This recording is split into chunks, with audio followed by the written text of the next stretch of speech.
Welcome back to our channel. Welcome to trade camera Action.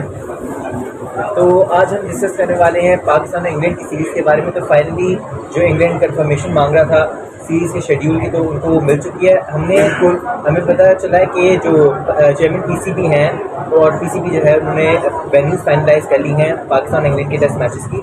जो पहला test match है मुल्तान को ही मिलने का ज़्यादा इम्कान है, और जो दूसरा टेस्ट मैच है वो पिंडी को, और तीसरा भी होपफुली पिंडी को मिलने का इम्कान है। वैसे अच्छी बात है। पहले जो ये यूएई में कर रहे थे, इंग्लैंड जो है पहले भी तो आता रहा है, तो इस दफ़ा क्या इनको इशू आ था पाकिस्तान में?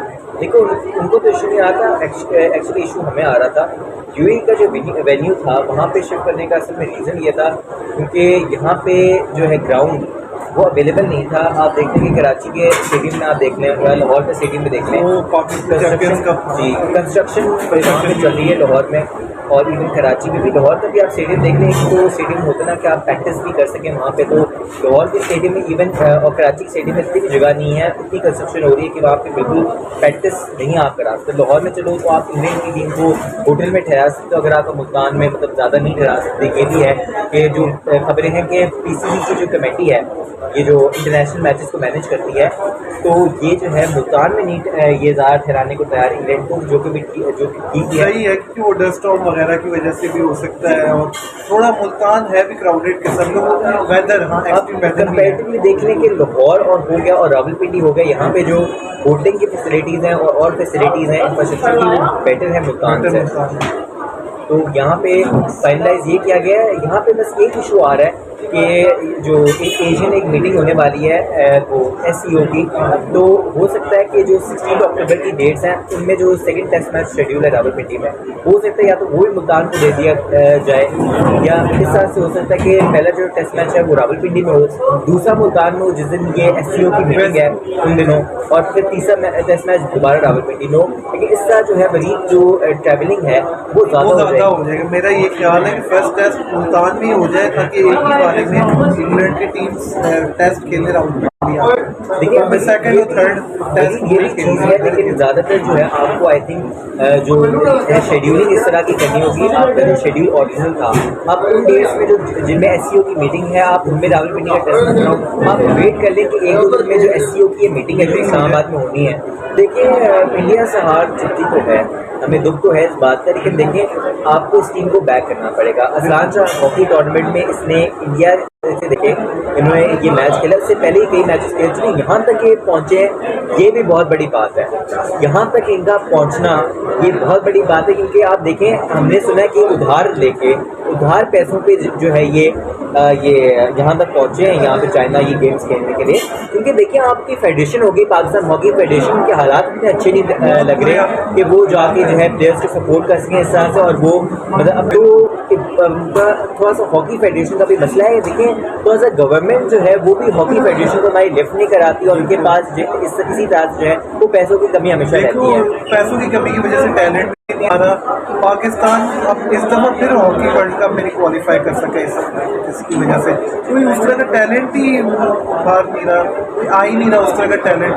तो ये हमारी गवर्नमेंट को स्टेप्स लेने चाहिए हॉकी को इम्प्रूव करने के, और ऊपर से फेडरेशन को भी कोशिश करनी चाहिए कि ये गवर्नमेंट से बात करें कि कोई फंड्स दें हमारी फेडरेशन को इम्प्रूव करने की। तो आई थिंक कि हॉकी इम्प्रूव हो सकती है हमारी, अगर हम ये पैसों का इशू ही ना हो, ये फंड्स का इशू ही ना हो, तो हम इम्प्रूव कर सकते हैं। इस दफ़ा हमने अच्छा एशियन गेम्स खेला, मलेशिया और बाकी कोरिया को हरा के हम तो एक आगे हम पहुँचे हैं। ऐसा नहीं कि हम कोई अच्छा नहीं खेले, तो कर सकते हैं, but we need talent, and why talent is not coming because we don't have Champions Cup हो रहा पाकिस्तानी।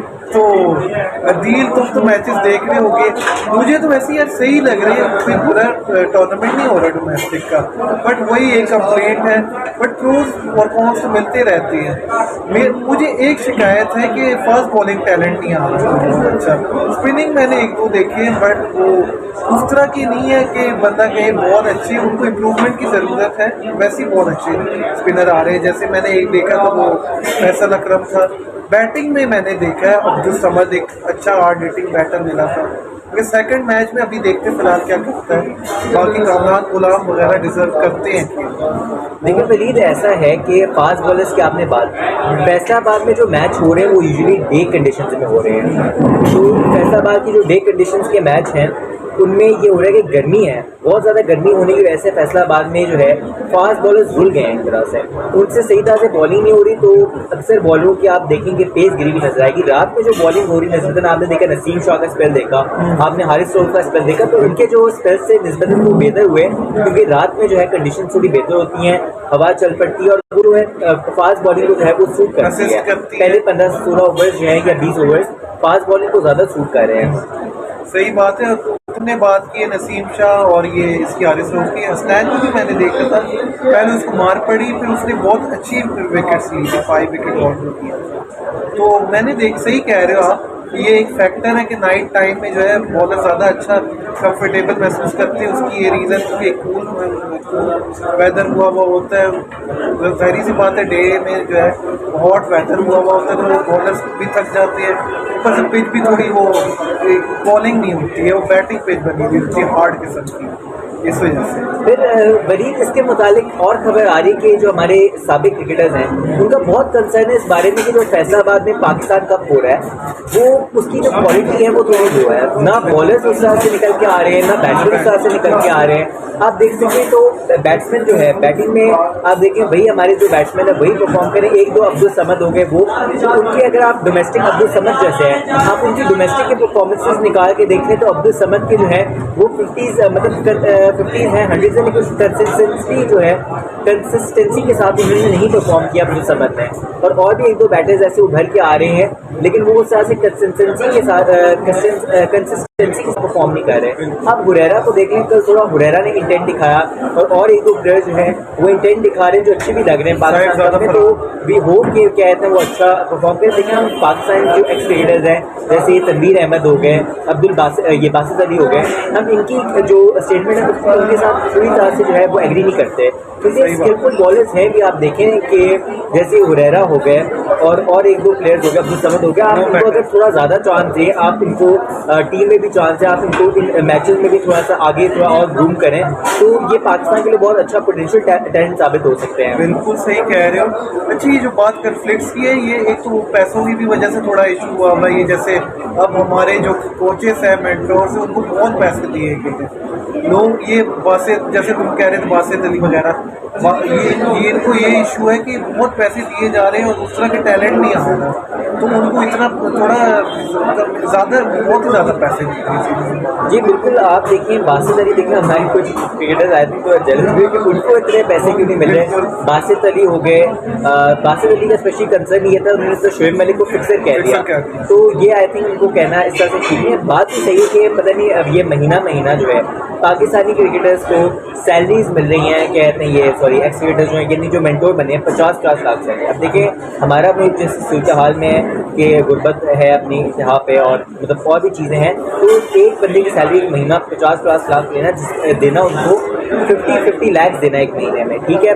जहाँ पे एक महीने में सिर्फ एक महीने में उनको 24 घंटे काम करना है, तो आई थिंक ये जो है बहुत ज़्यादा आप कर रहे हैं, बहुत ओवर मतलब उनको पे कर रहे हैं, इस तरह से होना नहीं चाहिए।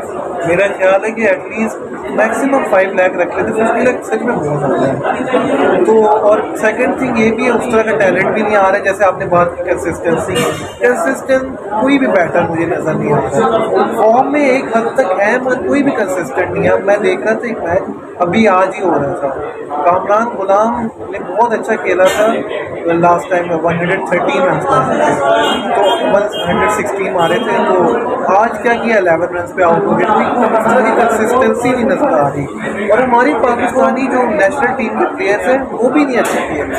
देखिए एक पॉजिटिव, चलो ये सब चीज़ें हैं लेकिन कुछ पॉजिटिव भी निकल के आए। जैसे मैंने आपको कहा कि हुरैरा अब्दुल समद जैसे जो है पोटेंशियल प्लेयर्स हैं, आपको थोड़ा सा बस उनको ग्रूम करने की, आपको उनको चांस देने की ज़रूरत है, ठीक है, और आप इस तरह का और थोड़ा टैलेंट जो है डोमेस्टिक से निकाल के लाए आप। और फिर जो है गैरी क्रिस्टन का आना वो बहुत बड़ा पॉजिटिव है। गैरी क्रिस्टन का हम देख रहे थे कि फैसलाबाद में वो आए हुए थे और वो प्लेयर्स की परफॉर्मेंसेज को नोटिस कर रहे थे।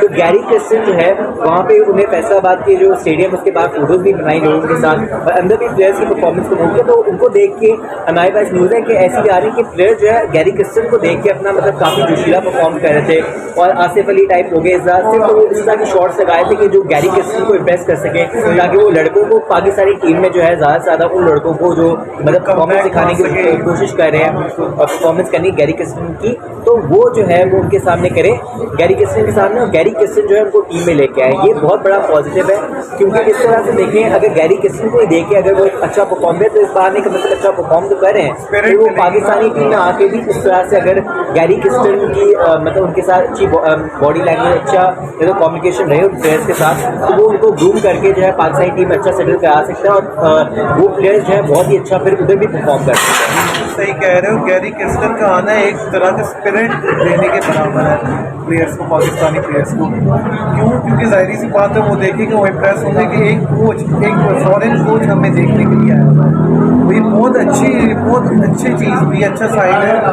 और ऊपर से गैरी क्रिस्टन ने बहुत अच्छा किया है, आगे डोमेस्टिक कप में देखा उनको भी पता चलेगा बहुत अच्छा परफॉर्म कर रहा है, और ऊपर से दूसरे प्लेयर्स को भी स्पिरिट मिलेगी कि हमारे फॉरेन कोच देखने के लिए आए हुए हैं।